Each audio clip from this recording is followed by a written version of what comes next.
5ই December ছিল আমাদের একটা বিয়েবাড়ি ইনভিটেশন। সিজনের প্রথম বিয়েবাড়ি ছিল এটা, তাই আর বহরমপুরেও ছিল এই প্রথমই বিয়েবাড়ি ইনভিটেশন। সন্ধেবেলা আমি রেডি হয়ে বসেছিলাম, আর আমার বর অফিস থেকে এসে পরেই আমরা বেরিয়ে গিয়েছিলাম বিয়েবাড়ি যাওয়ার জন্য। এখন বিয়েবাড়িতে চলে এসেছিলাম, আর তারপর প্রথমে এসে আমরা স্টার্টার কাউন্টার থেকে একটু চিকেন পকোড়া, ভেজ পকোড়া এগুলো খেয়ে নিলাম। আর এই যে আমার বর এখানে ফুচকা খাচ্ছিল, আমিও খেয়েছিলাম। আমার হাতে যেহেতু ফোনটা ছিল, ও খাচ্ছিল বলে আমি আগে ভিডিওটা ওকে করে দিয়েছিলাম, আর তারপর আমি খেয়েছিলাম। আর এখন এখানে কফিও নিয়ে নিয়েছিলাম দুজন। আর এদিকে মকটেলের কাউন্টার ছিল, তো প্রথমে মকটেলটাও খেয়ে নিয়েছিলাম।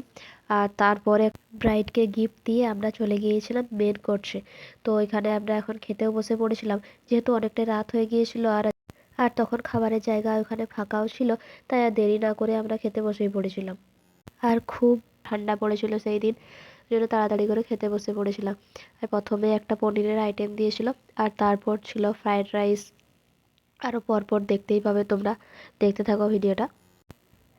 তারপর সাদা ভাত আর ডাল দিয়ে দিয়েছিল, আর এদিকে ছিল পনিরের একটা সবজি, তো সেটা দিয়ে আমি খাচ্ছি। আর তারপরে এখানে চলে এসেছিল মাটন। আর আমার প্লেট এতই বাজে হয়ে গিয়েছিল, তার জন্য আমার বরের প্লেটটার থেকে ভিডিও করছিলাম। আমার প্লেটটা পুরো একদম ভর্তি হয়েছিল খাবারে, খেতে পারিনি তার জন্য। আর তারপরে চলে এসেছিলো আমের চাটনি, যেটা আমার খুবই পছন্দের ছিল, আর তার সাথে পাঁপড়। তারপর তো ছিল দই মিষ্টি এসব ছিল, আর লাস্টে ছিল হজম।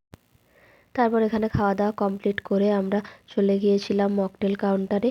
তারপর ওখান থেকে একটা করে মকটেল নিয়ে আমরা দুজনেই খেতে খেতে বাড়ি চলে এসেছিলাম।